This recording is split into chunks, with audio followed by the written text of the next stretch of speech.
saya berharap kepada masyarakat Jawa Timur ya, mari kita bangun kebersamaan tentunya untuk membangun Jawa Timur lebih maju. Jadi kita lupakan perbedaan, kita lupakan kelompok minoritas maupun kelompok mayoritas, tetapi kita kedepankan kebersamaan. Kita bangun Jawa Timur secara bersama-sama. Saya yakin Jawa Timur akan bisa lebih hebat lagi untuk menuju gerbang baru Nusantara.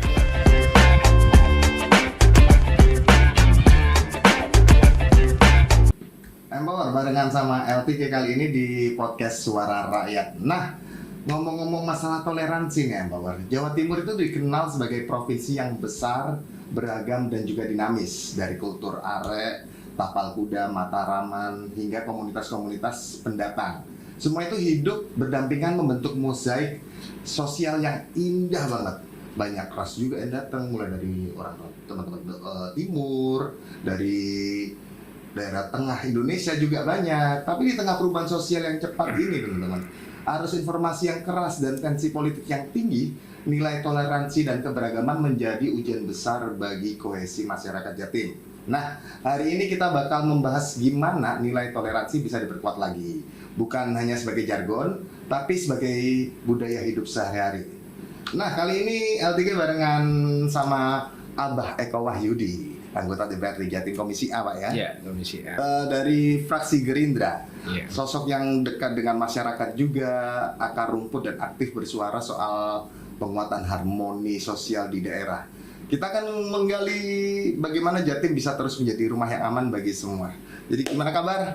Alhamdulillah baik, Mas. Nah, ini dari Jember, Dari Jember. Jember langsung Lumajang. ya? Lumajang ya? Iya. Dapilnya di Jember dan Lumajang. Iya, betul. Nah. Kalau asli saya malah asli Banyuwangi. Oh, asli Banyuwangi? Iya, asli Banyuwangi. Oh, oke. Cuma dapilnya Lumajang. Dapilnya Lumajang sama Jember itu tadi. Betul. Oh, oke, menarik sekali nih, Mbak. Jadi, Mbak, melihat kondisi toleransi dan keberagaman di Jawa Timur ini, hari ini berada di level seperti apa sih, Mbak? Kalau bicara Jawa Timur, kita sangat signifikan ya, artinya level seperti itu ya. Memang Jawa Timur ini memang terlalu mengedepankan toleransi, Iya. jadi seperti itu. Jadi selalu mengedepankan, menomorsatukan. Karena itu tadi kan tadi sudah disebut ya. Jadi banyak ragam ya di Jawa Timur Iya, ini betul. banyak ragam. Jadi banyak suku, banyak beda agama kan juga banyak di situ. Jadi yang kita kedepankan, kita selaku pemimpin yang ada di Jawa Timur, kita semuanya sepakat bahwasanya toleransi harus kita kedepankan untuk keamanan Jawa Timur, kan seperti itu. Iya, betul Iya. sekali. Nah, kalau kita ngomong indikator paling nyata nih, Mbak. Iya. Indikator paling nyata di lapangan yang Abah pernah temui soal menguat atau melemahnya toleransi sosial ini, lebih menguat atau melemah, Mbak?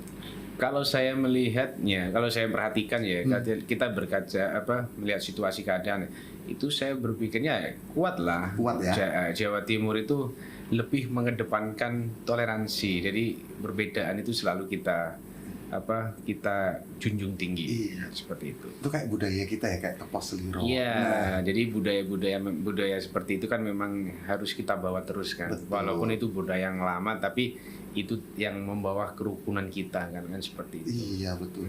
Nah, kalau kita ngomong Jatim nih, Mbak. Iya. Jatim ini kan dikenal punya culture yang sangat majemuk, banyak Betul. banget.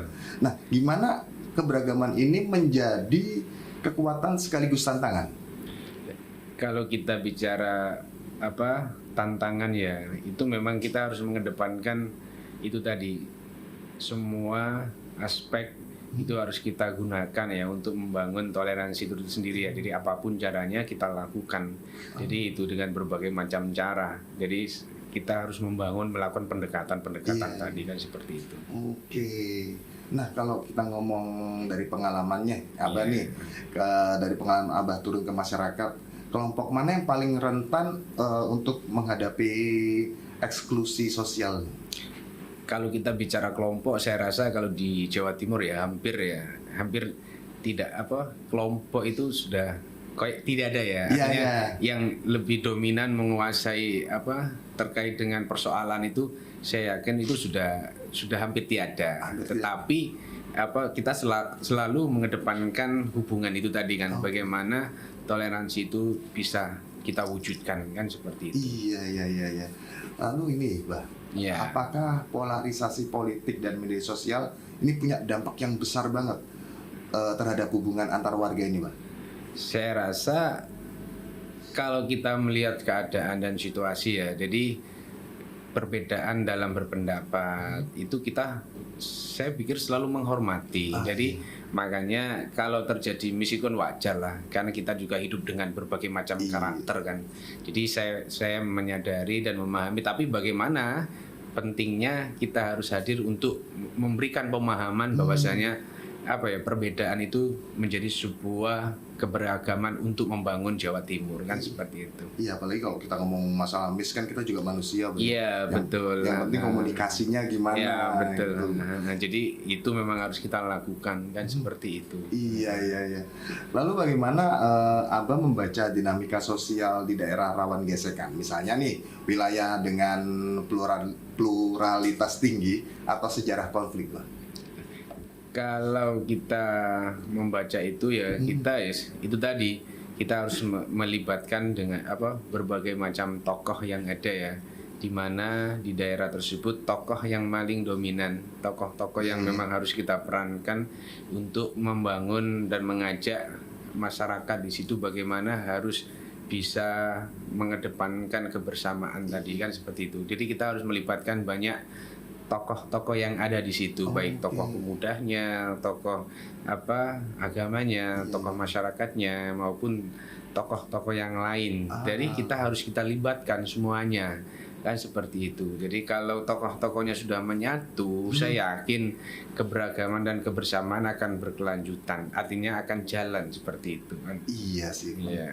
Ini saya setuju sekali sama Abah nih. Iya. Nah, kalau kita ngomong Tepo Seliro nih, Iya. kan nilai lokal seperti Tepo Seliro atau mungkin sotoan, Iya. sotoan solidaritas arek. Nah, apakah masih relevan sama generasi muda sekarang, apalagi generasi Gen Z? Iya.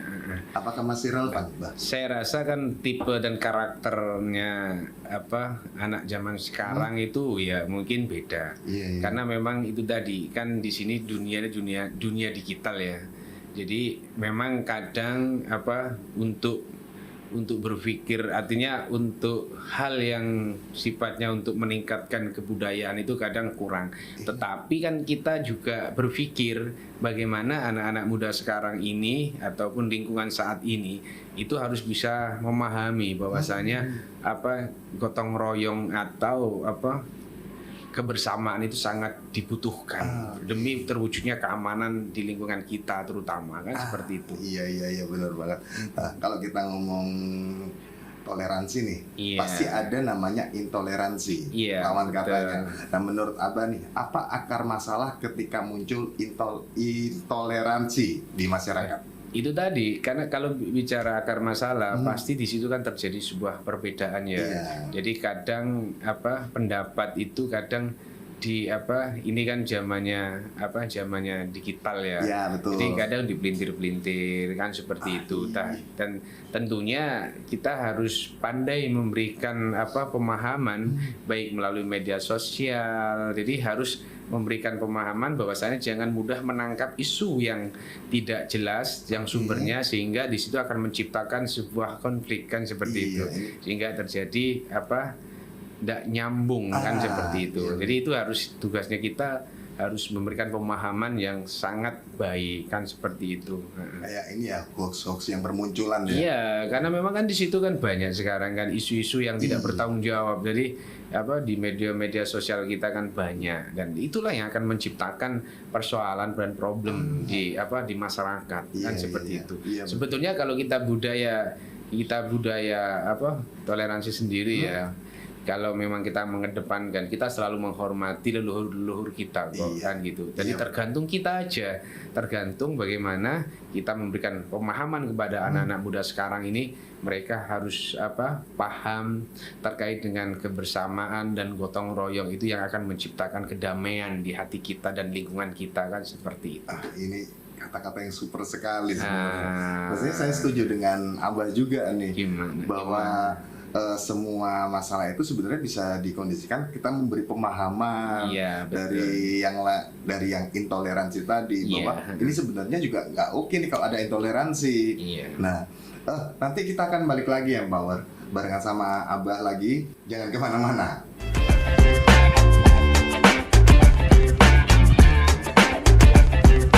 Kembali lagi barengan sama LTK dan juga Abah Eko.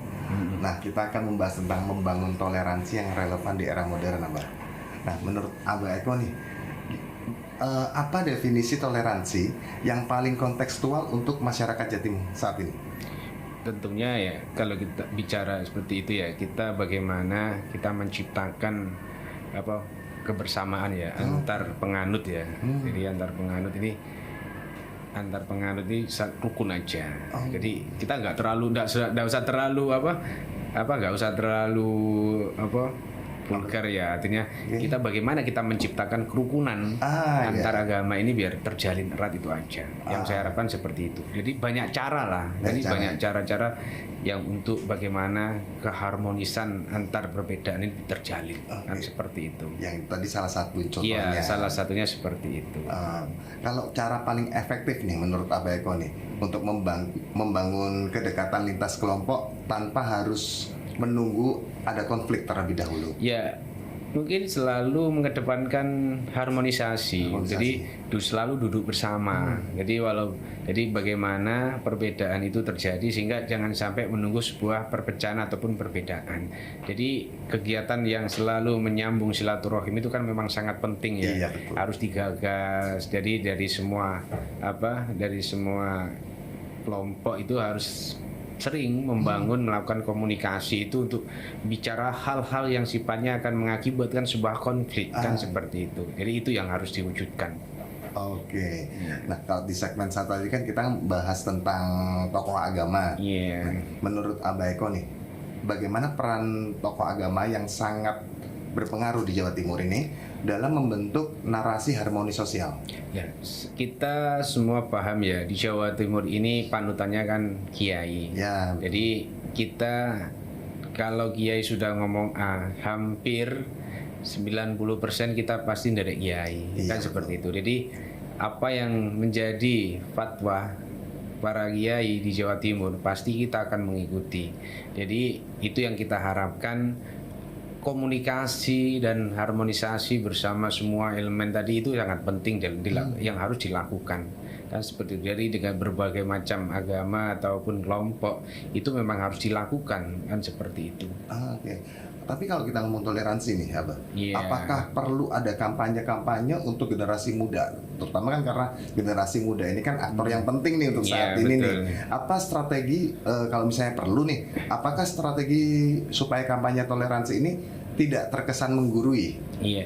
Jadi sebetulnya ya kegiatan-kegiatan seperti itu kan banyak sudah dilakukan oleh dinas-dinas ataupun lembaga-lembaga yang punya kepentingan ya. Iya. Jadi dengan memberikan edukasi, dengan memberikan kegiatan sebuah seminar ataupun banyak yang itu sifatnya untuk memberikan pemahaman kepada mereka bahwasanya pentingnya kebersamaan antar suku, antar agama itu penting, harus dan dijalin erat. Jadi harus seperti itu. Jadi itu memang harus diutamakan, kan seperti itu. Oke. Yang tadi itu saya sendiri berpikir tentang yang media sosial tadi. Iya. Mbak, kayaknya ini menarik sekali nih, apalagi kalau misalnya dijadikan tempat ruang edukasi untuk toleransi. Betul. Ya karena memang sekarang kan sudah zamannya zaman digital. Betul Jadi sekali.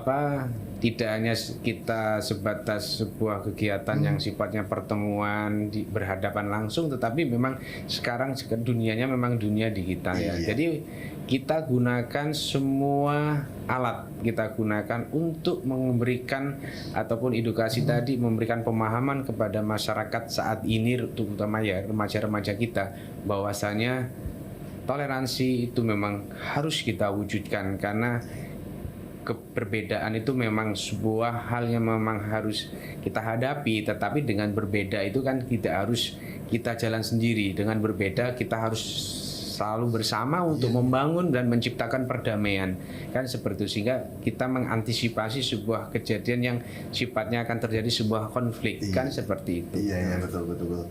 Kalau kita ngomong toleransi lagi digital media nih, sekarang kita ke ranah pendidikannya, apakah peran sekolah, kampus dan komunitas ini hobi dalam membangun jejaring lintas identitas ini bagaimana? Saya rasa pasti ada pembelajaran di situ. Jadi pembelajaran terkait dengan keberagaman dan toleransi dalam berhubungan ya, baik antar agama maupun antar suku ya. Jadi itu pasti di situ diajarkan. Jadi baik di agama Islam maupun agama yang lain pasti diajarkan ya, keberagaman dan kebersamaan itu bagaimana kita mewujudkan perdamaian yang ada di Jawa Timur. Pasti itu dilakukan dan itu pasti ada. Jadi makanya saya berharap ya nanti di Jawa Timur ini memang sebagai provinsi yang paling besar ya, dan ini sebagai ujung tombak negara kita ya. Artinya memang menjadi dominasi ya di sini, yang didominasinya umat Muslim ya, dan betul. Panutannya adalah para kiai ya. Saya juga seperti itu. Jadi ini selalu mengedepankan seperti itu. Oke. Tadi kita bisa belajar dari sosial media juga. Iya. Jadi kita belajar itu nggak hanya sebatas pendekatan-pendekatan yang bersifat seminar ataupun yang lain.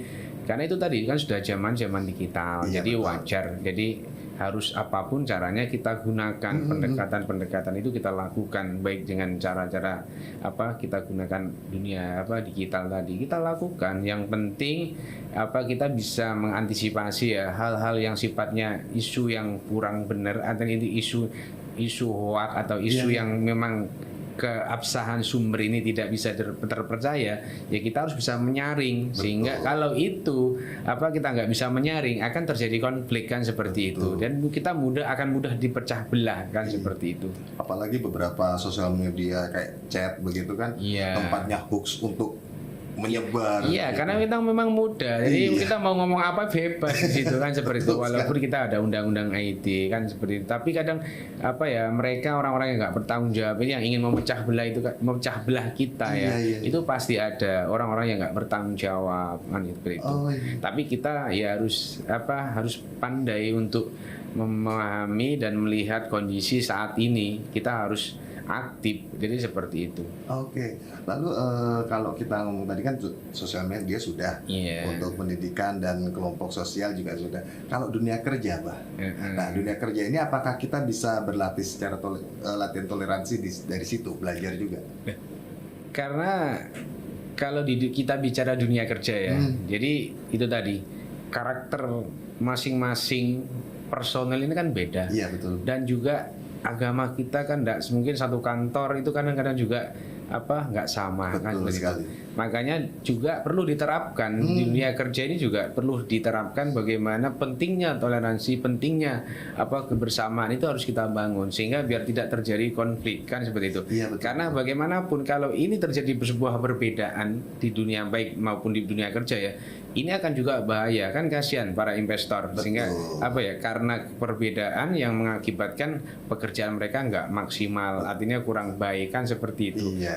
Keberagaman, kebersamaan antar golongan ini harus kita maksimalkan sehingga terjadi semangat bagaimana mereka bisa bekerja dengan baik kan seperti itu. Iya. Lalu bagaimana untuk menumbuhkan empati di masyarakat tanpa harus mengandalkan program formal pemerintah?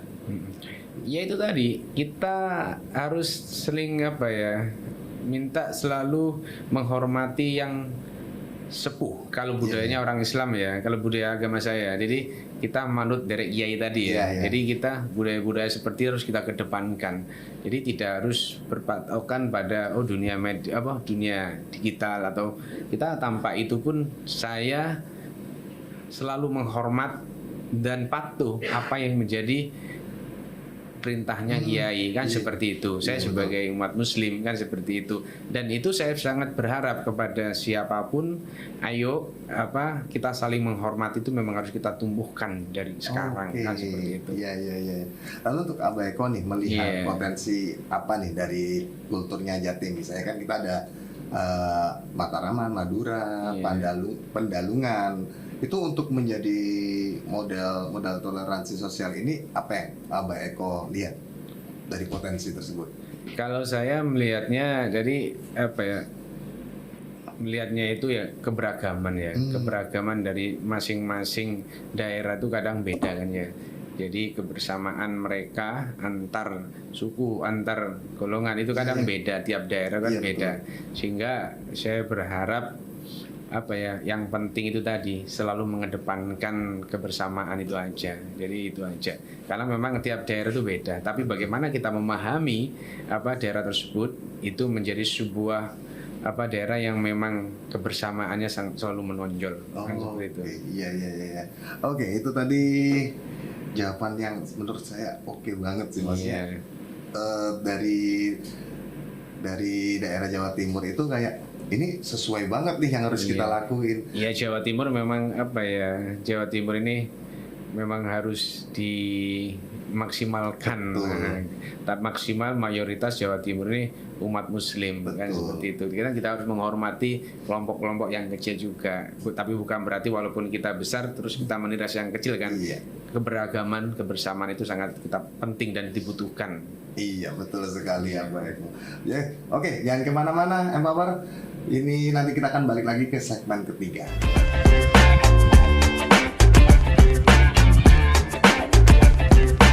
Kembali lagi di podcast Suara Rakyat Empower, masih barengan sama LTK dan juga Abah Eko.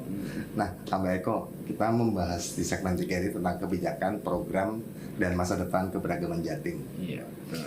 Menurut Abah Eko nih, apa kebijakan pemerintah provinsi yang menurut Abah paling dibutuhkan untuk menguatkan toleransi di akar rumput nih?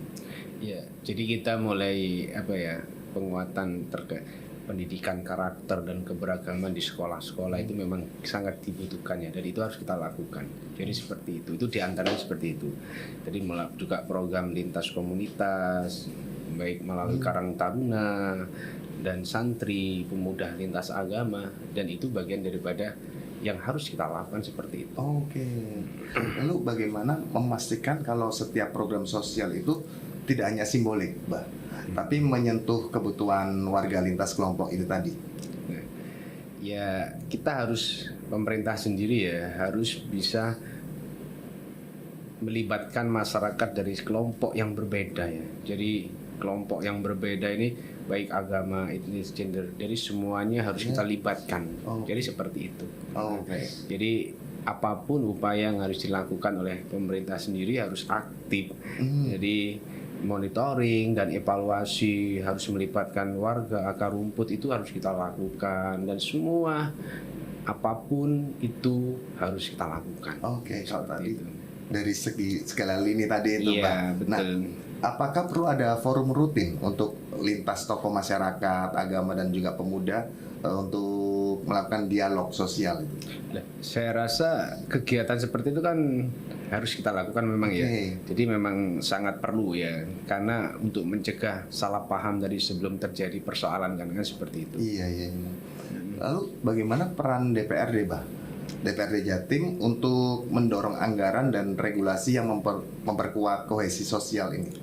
Tentunya saya selaku anggota DPRD Komisi A ya harus punya prioritas dalam menetapkan anggaran untuk program-program toleransi ya, dan juga pembinaan masyarakat, juga membuat apa ya, kita juga harus mengawasi eksekutif agar program itu benar-benar berjalan. Jadi itu yang akan kita lakukan, karena bagaimanapun anggota DPR ini kan hanya penyambung lidah. Iya, betul. Jadi apa yang menjadi aspirasi, apa yang menjadi yang kita dengarkan di masyarakat itu kita sampaikan, sehingga eksekutif itu betul-betul bisa menjalankan apa yang menjadi program-program beliau terkait dengan toleransi itu sendiri kan seperti itu. Itu yang kita tekankan kan seperti itu. Apakah sudah berjalan, Mbak, dari program yang tadi Abah sebutin tadi? Ya tentunya semuanya itu berjalan, cuma tergantung bagaimana kita memaksimalkan dan dalam proses pengawasan itu tadi. Jadi semua aktivitas itu sudah dilakukan, terutama di Jawa Timur itu banyak yang kita lakukan, program-program itu banyak kan. Tetapi bagaimana kita melakukan pengawasan terkait dengan program tersebut kan seperti itu. Iya, iya.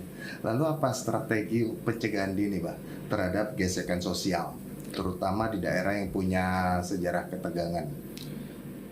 Itu tadi kita harus mendorong komunikasi tadi. Komunikasi kita harus mendorong komunikasi sehingga sesuatu yang belum terjadi kita bangun sehingga komunikasi itu terbangun. Jadi jangan sampai hal yang tidak kita harapkan dan kita inginkan itu terjadi. Kan ya? Jadi kita harus pandai, harus saling memahami dan mengerti untuk selalu membangun sebuah komunikasi tersebut. Kan seperti itu.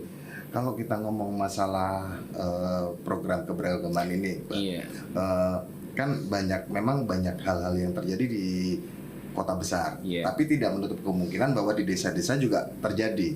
Nah, bagaimana memastikan kalau program keberagaman ini tidak hanya fokus di kota besar aja, tapi juga di desa-desa? Iya, makanya dalam pengawasan kita ya, jadi itu kita lakukan dengan membangun komunikasi tadi ya, dengan semua kelompok ya, dari sisi mungkin dari kelompok pemuda, lintas agama, dan juga organisasi yang lain untuk membangun sebuah komunikasi itu yang harus kita lakukan kan seperti itu, baik di desa maupun di kecamatan ataupun jadi antar desa itu harus kita lakukan. Jadi hal-hal seperti itu harus kita lakukan. Kita berkoordinasi dengan tokoh-tokoh yang ada di tempat tersebut kan seperti itu. Dan program itu kan juga berjalan juga di beberapa sekolah. Iya betul. Jadi karena memang mengedepankan keberagaman tadi kan banyak cara, jadi banyak yang akan kita lakukan kan banyak kan seperti itu. Kalau kita ngomong di sekolah tadi yang pembelajaran di sekolah, apakah perlu ada kurikulum khusus atau pendidikan karakter toleransi yang lebih eksplisit lagi? Ya, itu memang harus dilakukan dan itu saya rasa itu memang sudah ada ya. Jadi kalau bisa bicara kurikulum, jadi itu memang kurikulum terkait dengan keberagaman itu kan memang sudah diajarkan dari dulu ya. Jadi perbedaan itu memang harus kita hormati dan itu tujuannya adalah untuk membuat sebuah kebersamaan di antara kita semuanya kan seperti itu. Iya, apalagi kita diajarkan dari orang tua kita juga bahwa kita harus menghormati orang lain. Iya, betul. Jadi kita harus pandai-pandai melakukan itu kan, saling menghormati antar suku, baik antar agama kan, walaupun kita beda nggak ada masalah. Yang penting kan kita saling menghormati kan seperti itu. Di Jawa Timur kan memang beragam kan seperti itu kan. Tadi kayak Tepo Seliro tadi ya. Iya betul. Nah kalau kita ngomong dalam konteks penanganan bencana nih, Mbak, kita ke bencana dulu nih. Nah dalam konteks penanganan bencana atau situasi darurat misalkan, bagaimana gotong royong ini bisa memperkuat solidaritas lintas identitas? Saya rasa kalau kita bicara tanggap bencana ya, jadi dengan segala dengan berbagai macam kelompok ya, itu sangat baik. Jadi walaupun sifatnya itu kan darurat kan ya, jadi selalu mengedepankan kebersamaan tadi. Jadi kalau kita contoh ya di Lumajang ya, yang baru-baru ini kan terjadi erupsi Gunung Semeru. Jadi dari semua kelompok, dari semua golongan itu bersatu membantu mereka bagaimana mereka bisa menjalani kehidupan bisa lebih baik lagi. Jadi banyak juga sumbangan-sumbangan dari lintas agama ataupun dari lintas kelompok-kelompok yang minoritas maupun mayoritas di situ melakukan aktivitas kegiatan yang sifatnya untuk membantu para korban-korban bencana ini kan seperti itu.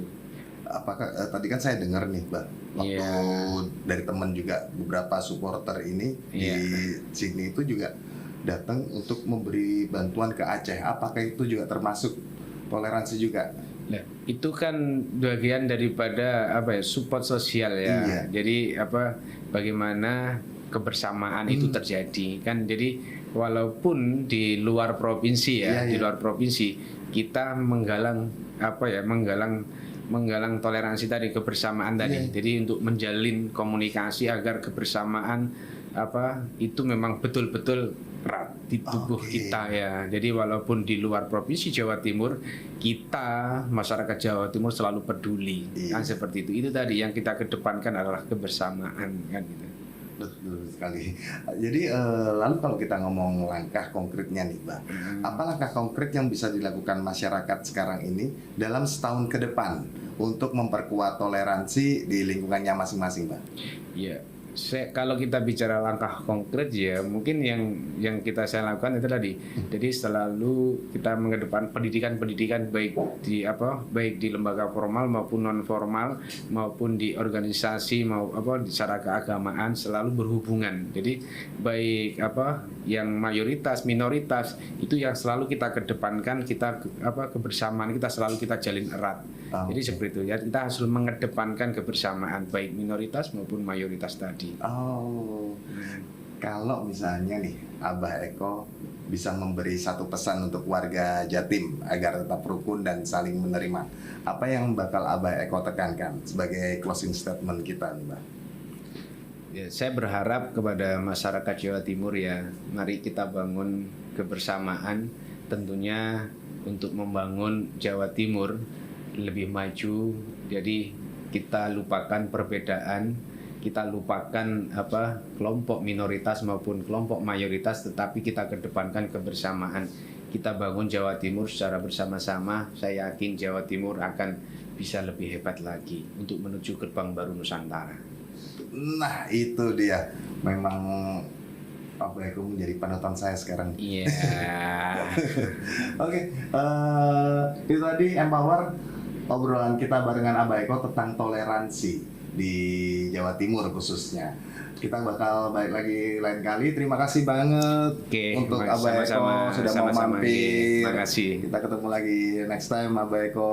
Terima kasih. Terima kasih juga sudah mampir. Oke, LTK pamit, Abah Eko pamit. Bye-bye.